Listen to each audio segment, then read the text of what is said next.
tous, j'espère que vous allez bien, que vous passez une très belle journée. Je vous retrouve aujourd'hui sur la chaîne YouTube pour une nouvelle vidéo revue. Et aujourd'hui je vais vous parler d'un livre dont je n'ai pas du tout entendu parler sur YouTube avant de le lire, ce qui est assez dommage puisque j'ai passé une très bonne lecture, même si quelques points font que ce n'est pas un coup de cœur.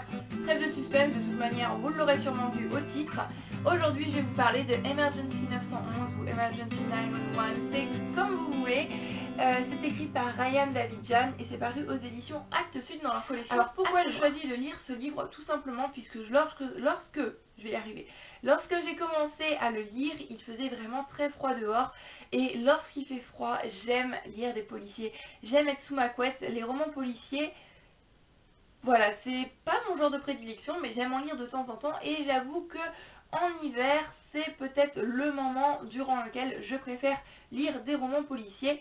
Et j'ai aussi choisi ce livre puisqu'il est paru aux éditions Actes Sud, donc dans leur collection Actes Noirs. Et toute la saga de Camilla Läckberg, d'Eric Falk et Patrick Storm qui se passe en Suède, il me semble, est une saga que j'aime juste énormément, vraiment de tout mon cœur. C'est une saga que je vous ai déjà recommandée une tonne de fois, mais que je ne peux que vous recommander une fois de plus. A été publié chez cette collection Actes Noirs, donc je me suis dit pourquoi pas découvrir les autres auteurs qui ont été publiés chez cette collection que j'aime déjà beaucoup, et j'ai bien fait puisque je pense que ce livre-ci n'a fait que renforcer l'amour que j'ai pour cette collection. Je trouve vraiment ces livres très bien faits, j'aime leur design, j'aime leur histoire, voilà, j'ai hâte de découvrir d'autres livres de cette collection.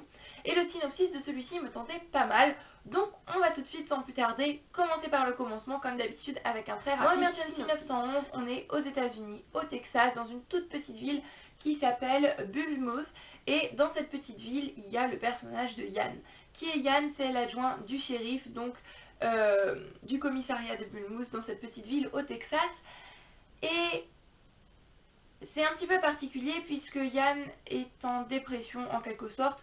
Il a donc été relégué aux appels d'urgence, donc au 911. C'est Yann qui dit cette fameuse phrase 911, what's your emergency?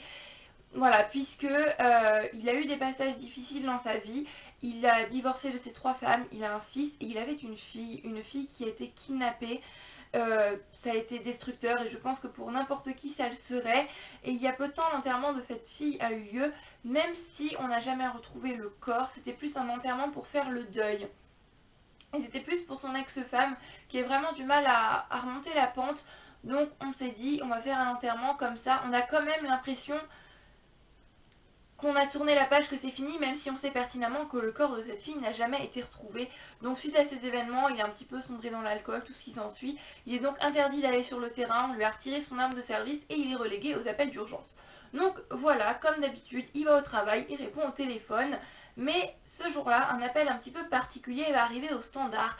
C'est une fille complètement paniquée, mais dont il va reconnaître la voix tout de suite, puisque c'est sa propre fille qui appelle désespérément à l'aide, puisqu'elle s'est échappée de la maison de son kidnappeur. Et je vous en dis pas plus, je vous laisse découvrir. Comme je le disais, c'est un livre que j'ai vraiment beaucoup aimé, même s'il y a certains aspects que j'ai un petit peu moins appréciés et qui font que ce n'est pas un coup de cœur.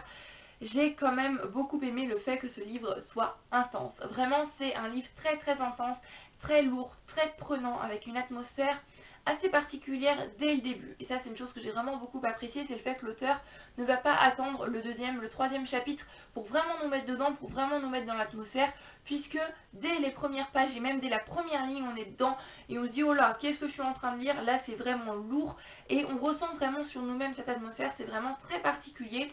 Je vais d'ailleurs vous lire la toute première phrase pour vous montrer un petit peu ce que je veux dire.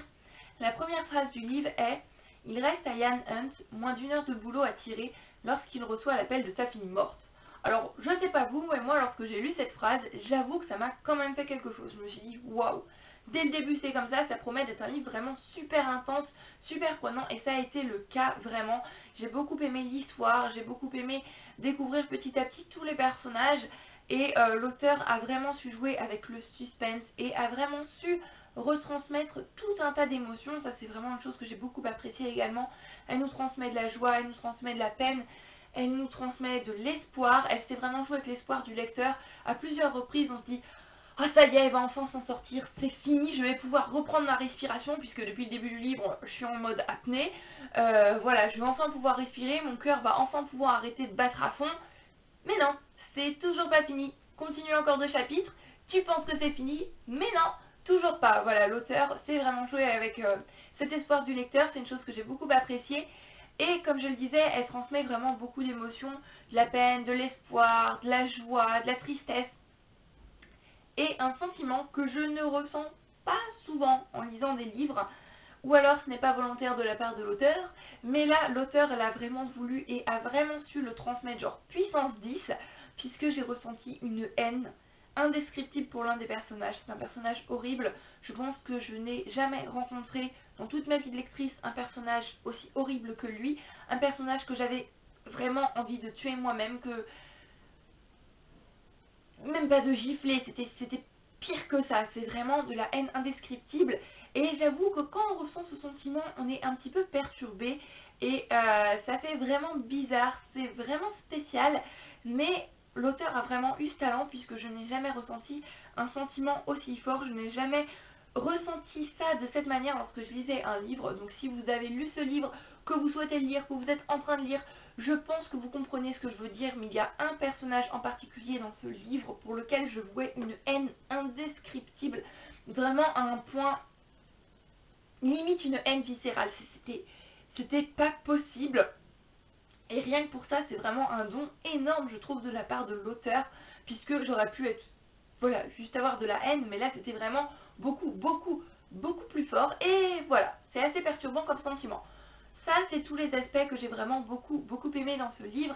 Maintenant, il y a quelques petites choses que j'ai un petit peu moins aimées, notamment le fait qu'à chaque chapitre, on va changer de focalisation, si je puis dire. On va pas se centrer sur le même personnage, mais il n'y a pas d'avertissement. On n'a pas à l'entête du chapitre le nom du personnage sur lequel on va se centrer. Donc à chaque début de chapitre, ça demande un petit peu un temps d'adaptation pour se dire mais de quel personnage on est en train de parler. J'ai déjà mentionné ça dans plusieurs revues et ça c'est un truc qui me plaît pas forcément tellement. C'est un truc qui me dérange un petit peu. Et voilà, je suis pas très à l'aise avec ce genre de choses puisque j'ai l'impression, le plus souvent, à chaque début de chapitre, de réfléchir à qui on parle, de me remettre dans le contexte pour vraiment pouvoir être dans l'histoire. Lorsque je suis vraiment dedans, on rechange le chapitre et rebelote. Donc voilà, c'est pas le genre de choses que j'affectionne particulièrement. Je déteste pas non plus, mais voilà, pour moi, c'est pas un point qui a donné un plus à ma lecture, on va dire. Le manque de surprise également m'a un petit peu déçue puisque je dirais vers le 3-4e chapitre maximum, on sait déjà qui est le kidnappeur. Lorsque je lis un roman policier, j'avoue que j'aime bien essayer de deviner par moi-même. J'aime bien cet effet de surprise à la fin lorsqu'on est complètement sur les fesses, on se dit quoi, c'est pas possible, je m'attendais juste pas à ce que ce soit lui. Voilà, c'est ce qui fait que j'aime les romans policiers. Mais j'aime aussi parfois lire des policiers de ce genre, mais là je ne m'attendais absolument pas à ça. Donc j'ai été un petit peu déçue. Mais je trouve tout de même que avoir l'identité du tueur, du kidnappeur, enfin l'identité du méchant en gros, dès les premiers chapitres du livre, ça apporte vraiment une autre dimension, puisque les personnages ne savent pas qui c'est, mais nous on le sait.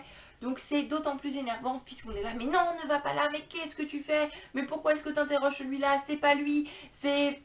Voilà, ça apporte complètement une autre dimension au livre et je trouve ça un petit peu plus énervant puisque, étant donné que je sais qui c'est, voilà, j'ai tout de suite envie d'aider les personnages que j'affectionne et je ne peux pas, donc c'est assez frustrant et assez énervant comme sentiment, je dois l'avouer. Et le dernier truc qui m'a un petit peu déçue dans ce livre et qui fait que ce n'est pas un coup de cœur, c'est la fin. J'ai beaucoup aimé la fin, mais il me manquait quelque chose. Il me manquait un élément et voilà, j'ai attendu tout le livre pour cette fin. Je suis vraiment très contente de la fin que l'auteur a choisie, mais j'aurais bien aimé un après. Qu'est-ce qui se passe après cette fin-là? Est-ce que, voilà, peut-être moins intense, mais les personnages, comment ils vont évoluer, qu'est-ce qui va se passer dans leur vie, les liens entre eux. Voilà, je n'ai pas eu tout ça et j'avais cette impression qu'il me manquait quelque chose, qu'il me manquait un plus qui aurait fait que ce livre aurait été une meilleure lecture pour ma part. Donc c'est une lecture qui est vraiment très intense, pleine de suspense, vous allez ressentir des sentiments vraiment très forts, c'est des sentiments exacerbés, vous allez ressentir puissance 10, c'est un très bon livre avec voilà, pas mal de suspense, comme je disais, une très bonne histoire qui est vraiment très bien menée et l'auteur sait mener son lecteur par le bout du nez. Donc c'est vraiment un livre que je vous recommande, même si pour ma part, comme je le disais, c'est pas un coup de cœur, c'est une très belle découverte tout de même. Je pense définitivement lire d'autres livres de la collection Actes Noirs que j'aime énormément. Après, est-ce que je vais lire d'autres livres de cet auteur-là? Pour le moment, c'est une très bonne question, je ne sais pas. Peut-être plus tard, mais voilà, si l'occasion se présente. En tous les cas, c'est un livre que je peux vous recommander, avec lequel j'ai passé un très très bon moment, même si c'est pas le meilleur livre que j'ai lu dans le genre. Et il y a des romans policiers qui sont bien mieux que celui-là. Donc voilà, j'en ai terminé pour cette petite revue. J'espère qu'elle vous aura plu, qu'elle vous aura donné envie de découvrir ce livre. Comme d'habitude, si vous avez lu ce livre, envie de le lire ou quoi que ce soit, n'hésitez pas à me laisser un petit commentaire. Ça me fait toujours très très plaisir de lire vos commentaires et de vous y répondre. En attendant la prochaine vidéo, je vous fais à tous plein de bisous. Je vous souhaite d'excellentes lectures et prenez grand soin de vous. Bye bye!